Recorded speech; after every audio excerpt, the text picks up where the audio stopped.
네. 할렐루야. 예. 이렇게 우리 새신방송을 통해서 전 세계에 복음이 전파되는 아름다운 역사를 이루게 하신 하나님께 감사를 드립니다. 아멘. 저는 사도 바울을 참 좋아하거든요. 그 빌립보서에 보면 이런 말씀이 나오고 있습니다. 너희 안에 이 마음을 품으라. 곧 그리스도 예수의 마음이니. 이 말씀이 얼마나 우리에게 소중하고 귀한 말씀인지 늘 생각하게 됩니다. 그 유명한 저서가 있죠. 토마스 아킨푸스라고 하는 사람이 그리스도를 본받아라고 하는 책을 써서 세계적인 베스트셀러가 되었던 것을 볼 수가 있죠. 정말 예수 그리스도를 본받아 사는 것은 이 시대 우리에게 너무나도 필요한 것 같습니다. 예수님을 본받아서 그리스도를 본받아 산다는 것은 우리가 작은 예수로서 당연한 일이죠. 은혜 받은 사람으로서 당연한 일이라고 생각합니다. 그래서 구약시대는 성부 하나님, 성자 하나님, 그리고 오늘날에는 성령 하나님 시대다 이렇게 말하고 있죠. 그래서 이것을 가리켜서 삼위일체 하나님이다 라고 하는 말씀을 우리가 늘 인정하고 받아들이고 그 말씀을 따라 살아야 될 줄로 믿습니다. 삼위일체 하나님께서 우리를 통하여 이렇게 큰 복음의 빛을 갚을 수 있도록 만들어 주셨거든요. 이 방송을 통해서 우리가 하나님의 빛을 갚는 것이 아닌가 싶습니다. 언제나 예수님은 그리스도, 바울은 그리스도, 예수의 종 바울은 이렇게 고백을 했어요. 그것은 먼저 하나님 예수 그리스도의 신성을 강조하는 그런 내용의 말씀이기도 하지요. 그래서 그리스도 예수님의 종이라고 하는 것을 여러분 꼭 기억하시고 우리가 이 선교 사역하는 것, 방송 선교를 할 때도 언제나 우리는 하나님의 사역자라는 것, 그리스도의 일꾼으로 부름을 받았다고 하는 것이 매우 소중하고 중요한 말씀이다. 이렇게 생각해 보지 않을 수가 없습니다. 아멘. 저는 미국에 가서 복음을 전하고 하나님의 사랑을 전하는 사람으로 이렇게 주님의 부름을 받아서 헌신을 해왔습니다. 이것은 바로 내가 나된 것은 내가 아니라 내 안에 거하시는 그리스도 예수님의 은혜라고 바울이 고백했듯이 저도 바울과 같은 고백을 여러분 앞에 드리고 싶습니다. 아멘. 그래서 제가 늘 기도하기를 그렇게 기도했어요. 하나님 나에게 세계를 주시옵소서. 저는 세계를 갖고 싶었어요. 세계를 품고 그리고 기도를 해왔습니다. 그랬는데 이렇게 새신방송을 통해서 세계의 복음을 전할 수 있도록 만들어주신 것 너무 귀하지 않아요? 너무 감사하게 생각을 합니다. 요번에 제가 지난주에 베트남을 다녀왔습니다. 제가 미국 대표로서 저는 미국을 중심해서 전 세계에 복음을 전하는 것을 목표로 하고 신학을 공부를 했습니다. 그리고 하나님의 일을 해왔어요. 그런데 이번 기회를 통해서 정말 다시 한번 여러분들에게 강조하고 싶은 것은 내가 죽어야 하나님이 나를 들어 씁니다. 바울처럼 나는 날마다 죽노라고 고백을 했던 것처럼 우리가 그리스도 안에서 날마다 자기를 죽이지 않으면 하나님의 영광을 드러낼 수가 없습니다. 그래서 바울처럼 매일 죽노라고 고백하는 믿음 있기를 주님의 이름으로 축복합니다. 주님 앞에 엎드려 자신을 비우고 죽을 때만이 열매를 맺게 돼 있어요. 꽃이 피게 돼 있습니다.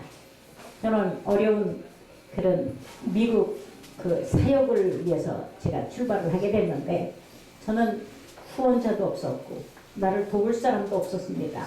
다만 비행기표 하나를 들고 미국행을 떠났습니다. 90년대에 물론 제가 가서 많은 선교 활동을 하고 돌아왔습니다. 집회를 하고 동부 서부 다니면서 열심히 복음을 전하다 한국을 다시 돌아와서 제가 사역을 하다가 여러 가지 개척교회를 하는 일이 쉽지는 않았죠. 그러다가 다시 한번 하나님이 기회를 주셔서 제가 미국을 향하여 떠나게 됐습니다. 정말 낯설고 물선 그런 곳이잖아요. 고향 땅 아비집을 떠나서 아브라함처럼 저는 십자가를 걸머쥐고 미국으로 떠나서 하나님의 사명을 감당하는 동안에 놀라운 역사를 많이 체험을 했습니다. 그래서 하나님의 살아계신 증거가 나타나기 시작을 해서 제가 미국이 어떤 나라입니까? 50개 주를 제가 다 관장할 수 있는 그런 자리를 맡기까지 주님은 저를 그냥 버려두지 않고 붙잡아 써주셨어요. 할렐루야. 그래서 전국에 다니면서 복음을 전하고 거기서 기적을 체험하고 병자가 낫고 암이 떨어지고 뭐 각색 병자들이 치유되는 역사가 일어났지요. 그러다 보니까 정말 하나님의 살아계신 증거를 통해서 많은 사람들이 그래도 김 목사를 인정을 해준 거예요.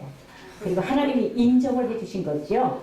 그러다 보니까 이렇게 세계 선교에 이바지할 수 있는 그런 사람이 됐어요. 이번에 베트남 갔는데 베트남에 또 15년 전부터 우리 선교사가 가서 정말 피땀을 흘리고 노력을 해서 그 공산국가를 정복하기까지 쉽지 않았습니다.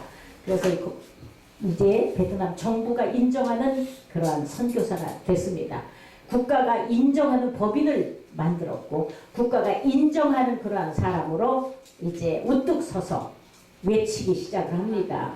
그리고 베트남 정부가 베트남에 있는 전국에 있는 초등학교 그리고 유치원을 위해서 일할 수 있는 그런 법인을 만들어줘서 앞으로는 아마도 너무나도 활발하게 일할 수 있는 그러한 경제적인 문제도 해결할 수 있는 그런 시스템으로 지금 가고 있어서 그래서 베트남과 미국과 그런 어떤 자매 결혼을 맺게 되고요. 독일, 브라질, 뭐 남미 할 것 없이 전 세계적으로 참으로 빠른 속도로 하나님께서 이렇게 길을 열어주셔서 제가 사역을 감당하고 있습니다. 그래서 우리 평창동에서 매주 목요일, 토요일 이제 교육이 있어요. 세미나가 있어요. 그래서 저는 정말 검증된 그러한 기회죠. 그리고 정말 신학적으로도 손색이 없는 그러한 목회자를 선택을 하고 교육을 해서 제가 파송할 계획을 갖고 있습니다.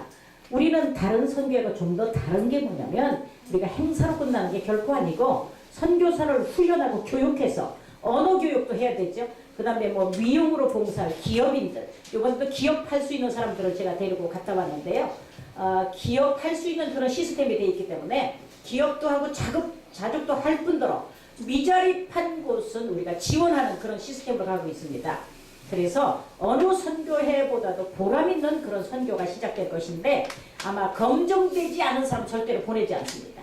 제가 미국에서도 사명을 느끼고 제가 부르짖게 된 것이 뭐냐면 어떻게 하면 이 사람들에게 정말 예수님을 닮아갈 수 있는 그리스도를 닮아갈 수 있는 그런 믿음의 사람을 만들 것인가, 이것이 가장 큰 관건이었어요. 제가 미국 땅에 가서 정말 가슴 아프게 눈물로 기도한 것은 어떻게 하여야 이 사람들에게 영적인 사람, 믿음의 사람 만들 수 있을 것인가. 하지만 나 입으로 예수 믿잖아요. 입으로만 부르짖잖아요. 이런 것들이 하나님 앞에서는 합당하지 않다는 것을 생각했기 때문에 저는 눈물로 기도하기 시작을 했고 하나님께서 직접 현장에서 역사를 일으켜 주셔서 제가 오늘날 여러분 앞에 담대히 서서 외칠 수가 있습니다. 이렇게 된 것은 하나님의 전적인 은혜라고 제가 말씀드리고 싶습니다. 앞으로 변함없이 이 훈련된 사람들 그리고 훈련된 일꾼들을 하나님이 찾고 계시다고 하는 사실을 여러분들 기억하시고 정말 훌륭한 여기서 그냥 찬양하고 이렇게 끝나는 것이 아니라 여러분들이 현장에 나가서 전도하는 일을 훈련을 해야 될 줄로 믿습니다. 저는 걱정스러운 게 그거였어요. 이 말세에는 정말 이게 자기를 사랑하고 돈을 사랑하고 교만하고 자만 예수라는 사람들, 저도 복음성가 가수로 1세대에 제가 찬양을 한 사람인데 여기 와서 보니까 걱정스러워요. 얼마나 요즘에 교만했던 말도 못하고 정말 겸손한 사람으로 하나님의 서야 쓰임받지 않을까라고 하는 생각을 하게 되는데 아무쪼록 여러분들이 정말 하나님 앞에 헌신되어진, 희생되어진 그 모습을 주님은 지금도 찾고 계시고 그런 분을 하나님이 쓰시기를 원하십니다. 아무쪼록 여러분들이 주님 앞에 정말 소중하게 쓰임받다가 하나님 나라에 가는 그날 잘했다고 칭찬받을 수 있는 그러한 일꾼들이 되었으면 하는 마음으로 칼럼 말씀드렸습니다. 감사합니다. 아멘. 네.